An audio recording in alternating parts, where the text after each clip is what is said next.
2025-yilning 14-noyabr kuni O'zbekiston Milliy media birlashmasi ofisida Renessans milliy mukofotini o'tkazish chora-tadbirlari yuzasidan matbuot anjumani bo'lib o'tdi. Tadbirda birlashmaga a'zo bo'lgan yetakchi ommaviy axborot vositalari, Sevimli, Zo'r TV, Mening yurtim, UzReport va Renessans TV telekanallari, shuningdek Protsess Uz va Repost Uz kabi internet nashrlarining jurnalistlari ishtirok etishdi.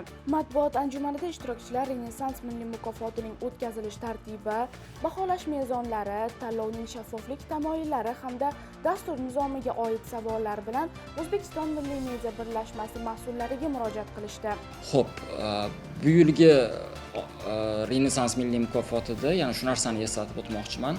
Biz ijodkorlarga emas, ko'proq telekanallarga va loyihalarga, ijodiy jamoalarni rag'batlantirish maqsad qilganmiz. Xabaringiz bor, o'tgan galgi Renessans milliy mukofotida ko'proq shaxslar, ya'niki ijodkorlar, yakka tartibdagi ijodkorlar rag'batlantirilgan. Tadbir davomida Renessans milliy mukofoti mamlakat media sohasida ijodiy yangilanish, yangicha yondashuv va kasbiy mahoratni rag'batlantirishga xizmat qilishi ta'kidlandi.